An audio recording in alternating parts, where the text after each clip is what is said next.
Alors dans la même lignée que la création de pages vides, pour gagner du temps, pour avoir déjà les liens des pages, on va créer ensuite les différents modules et widgets dont on va avoir besoin dans ces pages. Vous vous souvenez que, par exemple, sur la page d'accueil, on charge un slider, un diaporama. On pourrait avoir besoin de toutes sortes de modules qui se génèrent dans des extensions tierces. Donc nous, on va garder l'exemple de Revolution Slider. On pourra très bien soit partir d'un modèle vierge, soit dupliquer un modèle existant.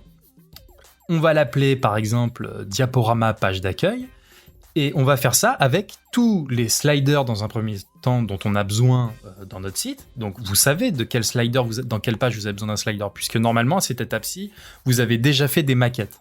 Donc vous savez déjà quelle page nécessite tel ou tel module.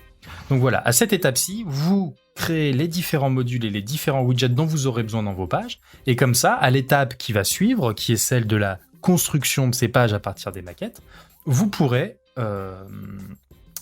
tout à fait appeler vos différents modules, et ça ne veut pas dire que vous êtes obligé de les faire définitivement, ces modules, hein. Vous pouvez très bien simplement les générer, et ensuite, à l'étape de construction aboutie des pages, vous reviendrez dedans pour choisir les images que vous allez mettre dedans. Là, on crée, si vous voulez, on concrétise, on matérialise une esquisse globale de notre site. Et c'est après qu'on viendra peaufiner le contenu de chacune des pages.